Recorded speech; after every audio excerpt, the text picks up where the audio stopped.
Karine Bonneau est avec nous, elle est responsable du bureau justice à la Fédération internationale des ligues des droits de l'homme. Bonjour Karine Bonneau. Bonjour. Alors, la commission d'enquête de l'ONU sur le Burundi affirme disposer de preuves qui laissent croire que des crimes contre l'humanité ont été commis et continuent à être commis au Burundi depuis 2015.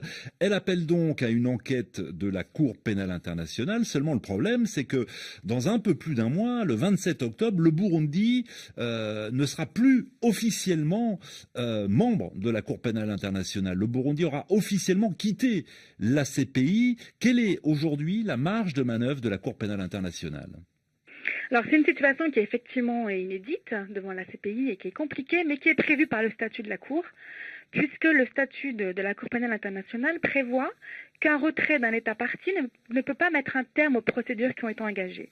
Et le bureau du procureur de la Cour a ouvert ce qu'on appelle un examen préliminaire, c'est-à-dire une procédure avant une enquête pour évaluer si une enquête doit être ouverte. Et cet examen préliminaire a été ouvert le 25 avril 2016 et donc pourrait aboutir à l'ouverture d'une enquête. Et cette ouverture d'enquête peut être décidée à tout moment, y compris après le retrait du Burundi. Par contre, après le retrait du Burundi, qui sera effectivement officiel le 27 octobre 2017, le Burundi ne sera plus obligé de coopérer avec la Cour.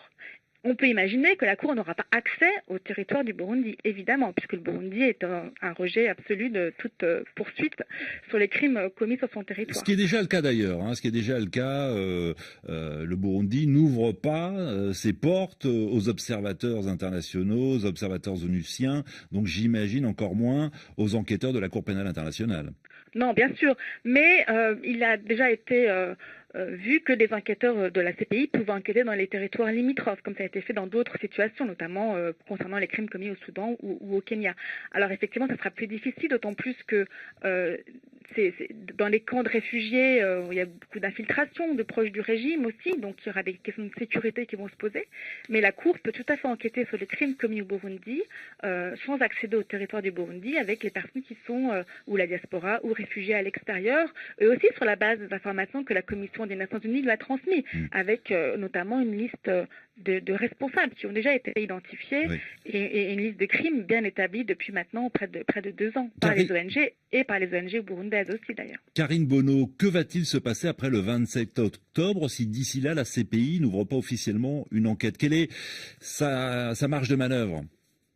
Alors, elle peut l'ouvrir après le 27 octobre. En fait, le bureau du procureur doit demander l'autorisation des juges pour ouvrir une enquête. Cette demande peut être publique ou pas publique pour des raisons de sécurité, mais les juges peuvent décider d'ouvrir une enquête après le 27 octobre. Donc, une enquête peut être ouverte après le 27 octobre.